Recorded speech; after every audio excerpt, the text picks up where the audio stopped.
Hello divine souls. तो मेरा question था, अब मैं सेकंड पार्ट बना रही हूँ इस वीडियो का, क्योंकि वीडियो लंबी हो जाएगी फिर फेसबुक पर चलती नहीं है।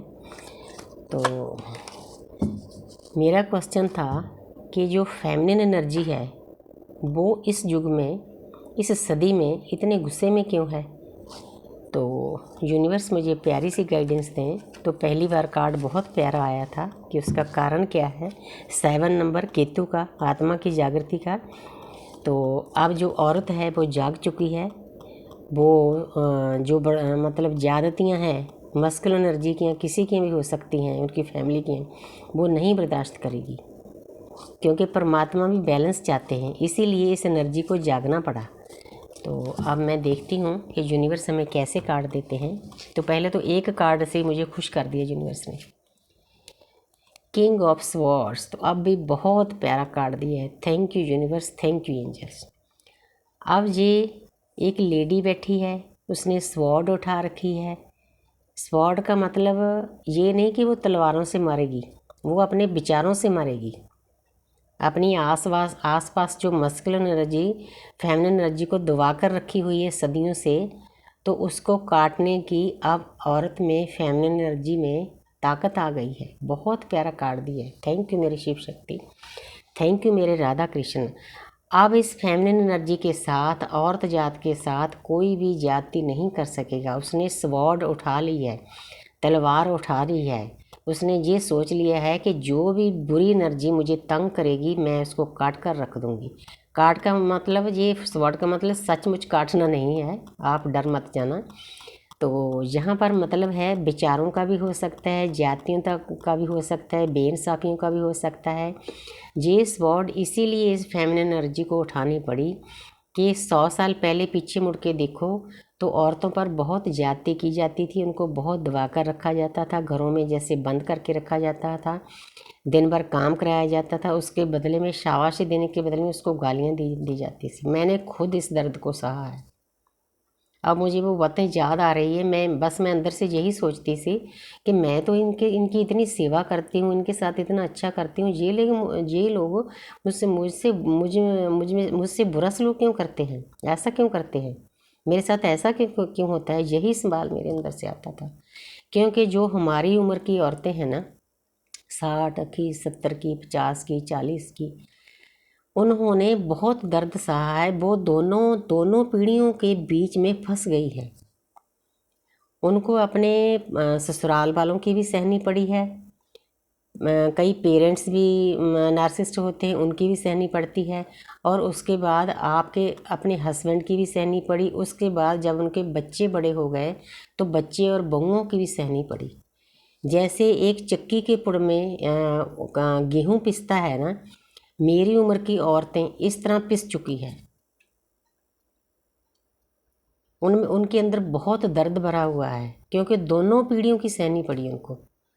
अपने से बड़ी पीढ़ी की पीड़ा भी सहनी पड़ी, और जो उनके बच्चे हैं उसके बाद बच्चों ने भी उनके साथ वही सलूक हुआ जो उनके बड़ों ने किया है। मैं खुद इस पीड़ा से, दर्द से गुजर चुकी हूँ, इसीलिए मेरे से ज़्यादा इस पीड़ा को कोई एहसास नहीं कर सकता।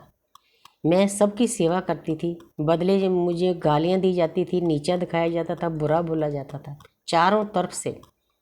लेकिन परमपिता परमात्मा सब देखते हैं कि कौन सी सोल, कौन सी आत्मा के अंदर क्या चल रहा है। अगर हम बाहर कोई चीज़ नहीं दिखा रहे, डबल फेस लोग होते हैं, ऊपर से और अंदर से और। लेकिन ये जो अच्छी डिवाइन फेमिनिन होती है ना, प्योर सोल जो होती है, वो ऐसी नहीं होती। वो अंदर से नर्चिंग होती है, केयरिंग होती है, लविंग होती है। उनको ऐसा होता है कि मेरे जो ससुराल वाले हैं, पूरा परिवार है, मैंने उसको प्यार देना है, उसकी सेवा करनी है। अपने बच्चों के लिए भी वैसे ही सोचती है, लेकिन उसको बदले में दर्द दिया जाता है, दबाया जाता है उसको। तो इस सवाल का जवाब देने के लिए जो आज की औरत है, फेमिनिन एनर्जी है, वो जाग चुकी है। उसने स्वॉर्ड उठा ली है, अब वो जातियाँ नहीं सहेगी। लेकिन कुदरत को ये भी मंजूर नहीं होता कि जो फेमिनिन एनर्जी है वो मस्कुलिन एनर्जी को दबा कर रखे। इसके बाद एक ऐसा युग आएगा, ऐसा टाइम आएगा, आप देख लेना। मेरी उम्र के लोग चाहे ना देखें, लेकिन आगे ऐसा युग आएगा, वहाँ दोनों को बैलेंस करना ही पड़ेगा।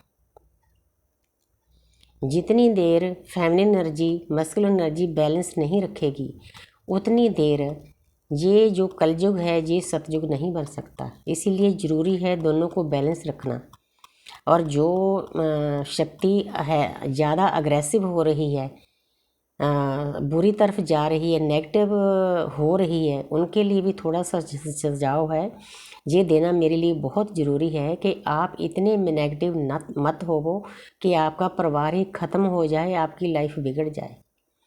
आप अपने सास ससुर नंद नंदोइया देवर जेठ अपने हस्बैंड के साथ इतना बुरा सलूक मत करो, क्योंकि कुदरत को ये भी मंजूर नहीं। हम मानते हैं कि आप पीड़ित हैं अंदर से, पिछले जन्मों के जो वुंड्स हैं, जो दर्द हैं, वो आपकी आत्मा पर हैं। इसीलिए औरत ने स्वॉर्ड उठाई है, तलवार उठाई है, भाई आओ, अगर कोई बैड एनर्जी मेरे सामने आएगी मैं उसको ख़त्म कर दूंगी, काट कर रख दूंगी। तो मतलब हद से ज़्यादा भी ऐसे बुरे मत बनो कि आपको भी यूनिवर्स के द्वारा कोई ना कोई दर्द मिले। ठीक है, मैं मानती हूँ कि आप अंदर से बहुत दर्द में हो, आपके अंदर वुंड्स हैं, कईयों के चाइल्ड ट्रॉमा हैं, कईयों को अपने परिवार की तरफ से पीड़ा दी जा गई है, कईयों को पेरेंट्स की तरफ से पीड़ा दी, क्योंकि जो हमारे आसपास सोल जो होती है ना उनके साथ हमारा कार्मिक अकाउंट होता है। हमने एक बात आपको समझ लेनी चाहिए कि जो इंसान हमें इस जन्म में दर्द देता है ना, हमने पिछले जन्मों में कहीं ना कहीं उसको दर्द दिया होता है, उसकी आत्मा में रिकॉर्डिंग होती है, वो इंसान भी बेबस हो जाता है हमें दर्द देने के लिए। लेकिन जितनी देर ये शिव और शक्ति बैलेंस नहीं होते उतनी देर दुनिया में शांति नहीं होती। तो हम कहने को कह देते हैं कि कलयुग आ गया। कलयुग ऐसे नहीं आया, इसको लाया गया है।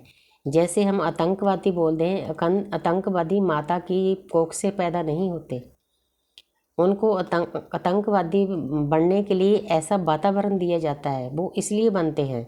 इसलिए फेमिनिन एनर्जी इसलिए गुस्से में है कि उसको पिछले जन्मों में भी बहुत पीड़ित किया गया है, उसके अंदर वुंड्स हैं, जख्म हैं, दर्द है, भरी हुई है वो अंदर से दर्द से। मुझे खुद इस बात का एहसास है, लेकिन मुझे इस बात का भी दुख है कि मेरे जैसी औरतें दोनों पड़ों के बीच में गेहूं की तरह पिस गई है। हमने जो न्यू कमर लड़कियां हैं उनसे कहीं ज़्यादा दर्द सहा है। हमें अपने सास ससुर का भी सहना पड़ा दर्द, अपने बच्चों का भी सहना पड़ा। हमारा दर्द नई लड़कियों से कहीं ज़्यादा है, लेकिन उसके बदले में यूनिवर्स ने हमें क्या दिया, हमारी आत्मा की जागृति कर दी। भाई ठीक है, छोड़ो इनको। जो मेरी जर्नी है, ट्विन फ्लेम जर्नी है, उसमें मुझे यही सिखाया जाता है टाइम टू टाइम परमात्मा ने कि जो भी सामने वाली आत्मा है, अगर आप उसकी सेवा करते हो, आप उसको बहुत एनर्जी देते हो, वो बदले में आपको सर्व नहीं करती, तो अपनी एनर्जी खींच लो। यही सबसे अच्छा तरीका है, क्योंकि हम सामने वाले को बदल नहीं सकते, इसलिए खुद को बदलो। मन जीते जग जीत। अगर आपने अपने आप को बदल लिया, एनर्जी खींच ली, आप अपने आप में खुश रहोगे, आपकी एनर्जी अपने पास रहेगी।